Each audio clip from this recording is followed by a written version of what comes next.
Just bad ideas. And again, there's ugly streaks. Well, you look. Ugly streak of anti-Semitism. Who's the most popular politician on the left? AOC? One of, but who's Bernie? Bernie is Bernie, yeah. Bernie is. I mean, he's not a capitalist. No, he's not, and he's also not president. He's not. But he never would be. But neither is Mamdani. No, but he will. Trust me, he will be featured in the campaign commercials. But they're going to feature people. They boogeyman everybody. Yeah, but you don't have to boogeyman him. He does it to himself. In his new talk, Maher breaks down what he sees as problems growing inside the Democratic Party. He thinks the party's direction and Mamdani's socialist ideas could cause big trouble for its future. It's an honest and interesting look at where American politics might be heading next. So, buckle up. This one's worth watching. It seems to me that there are two pillars that this country is founded on. One is democracy, and one is capitalism, free markets. And it seems like one party wants to get rid of one, and the other party wants to get rid of the other, right? The Republicans are not that, democracy is just not number one on their list. It just isn't. It isn't. It's behind Christianity and a few other things.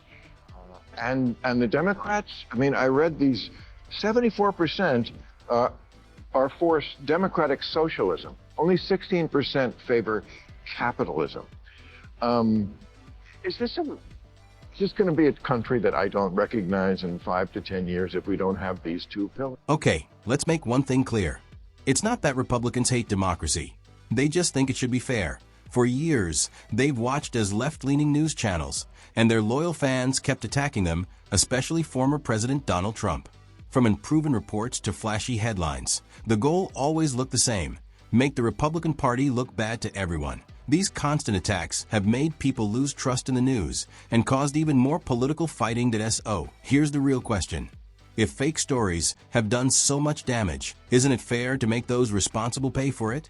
After all, democracy works best with truth, honesty, and fair treatment for everyone, not lies and tricks.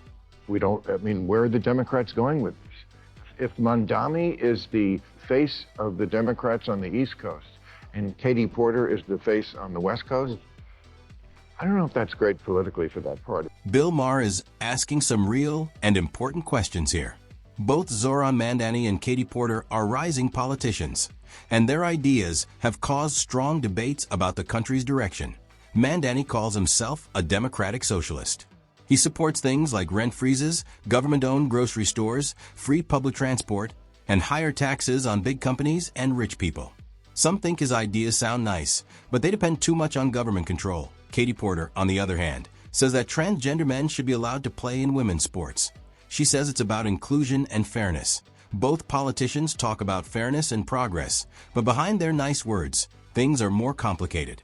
Their plans raise big questions about what's fair, what's possible, and how to balance kindness with common sense when building America's future.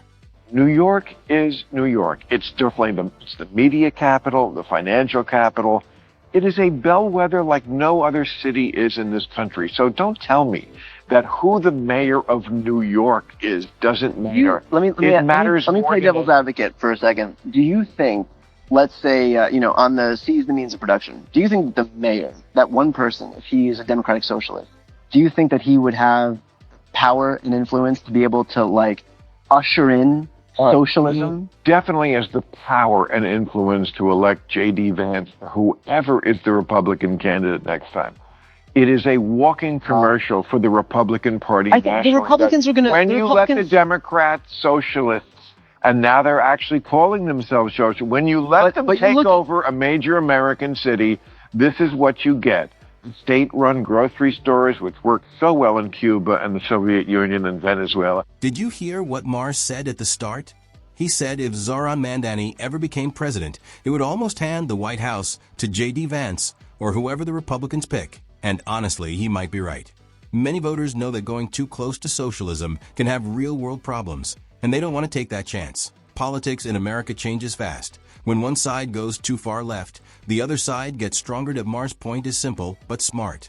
If Democrats start supporting people like Mamdani, who lean too far towards socialism, they could lose the moderate and independent voters who decide elections. And if that happens, the 2028 race could easily go to the Republicans. Mandani's rise isn't just a New York story. It's a warning for the whole Democratic Party. Just bad ideas, and again, there's ugly streak. Well, you look Ugly streak of anti-Semitism. Who's the most popular politician on the left? AOC? One of, but who's Bernie? Bernie is Bernie, yeah. Bernie is. I mean, he's not a capitalist. No, he's not, and he's also not president. He's not. But he never would be. But neither is Mamdani. No, but he will. Trust me, he will be featured in the campaign commercials. They're going to feature people. They boogeyman everybody. Yeah, but you don't have to boogeyman him. He does it to himself. Exactly. Mandani might end up hurting his own career. His dream of a socialist-style country sounds good at first, promising fairness and support for everyone. But in real life, it brings worries about freedom, money, and how to keep such a system running. Also, Mandani has faced backlash for his strong comments about Israel and other controversial posts online that upset many voters.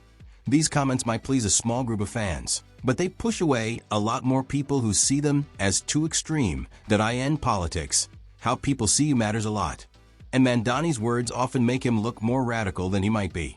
For many Americans, his ideas seem too risky, too unrealistic, and too far from everyday life, which makes it hard for him to ever become a national leader.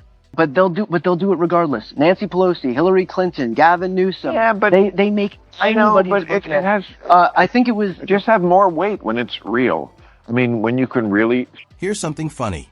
The same liberals who say conservatives are always attacking them actually end up hurting themselves. Take Gavin Newsom, for example. His problems didn't come from right-wing critics. They came from his bad leadership during the fires in California's Palisades. He looked totally unprepared, not enough fire trucks, and the water that could have saved homes was used to protect fish habitats instead. Then there's Nancy Pelosi. She didn't need anyone to ruin her image. She did that herself when reports came out saying she made millions from insider trading. It's ironic. These big liberal figures always complain about being treated unfairly, but their own bad choices tell the real story better than any critic ever could. This must be horrible for a guy like you, who you spent your whole life talking about how government tries to do too much, which it does, and spends too much. Here you have Trump, who is the Republican, who is aggrandizing more power than anybody, as we just talked about. And on the other side, you have the guy running in New York, Mandani, right? Okay, who's like a straight-up communist. I mean, he is. He talks about, the things that communists say. I mean, he wants free grocery stores, free buses. I want him to win. You want him to win? Yeah. Mandani seems to have caught the attention of young Democratic voters. But their support usually comes from big dreams, not deep understanding.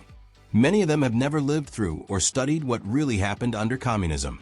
To them, it sounds perfect, everyone equal, money shared fairly, power to the people. On paper, that sounds like a dream. But history shows something else: economic collapse, strict control, and loss of freedom. From the Soviet Union to Cuba and Venezuela, many countries have tried and failed with these systems. Still, many young people today see socialism as a kind and caring idea.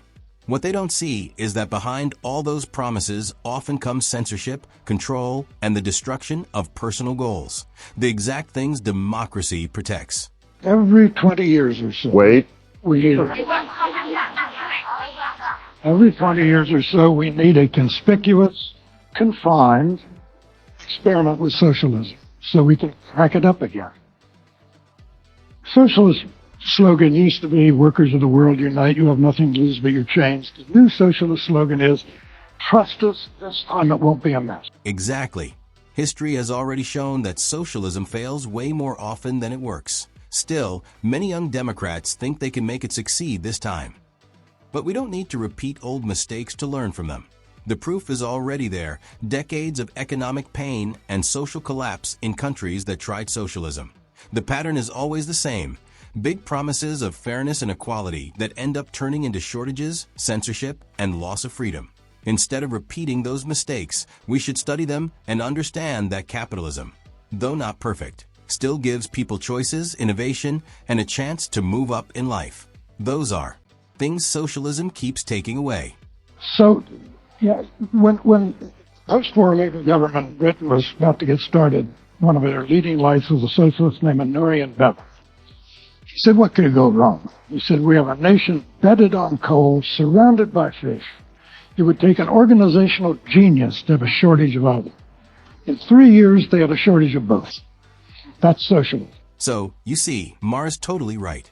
If Democrats choose Mandani and maybe Alexandria Ocasio-Cortez as their 2028 team, it could be a political disaster. That pair might excite a small group of far-left young voters, but it would turn off most other Americans, especially older and middle-class voters. These people have seen what extreme policies can do to a country's economy and social unity. The older generation, in particular, would see past the catchy slogans and know that this ticket isn't good for the country. What the Democrats really need now is balance and practical thinking, not extreme ideas that a Mandani AOC ticket might sound bold. But in reality, it would just make the country more divided and push voters toward the middle or conservative side. It's not about the big crowds that come out to you when you're talking in a festival or wherever they are. I think it's because I think Bernie showed up at Coachella. That must have been fun for the fans.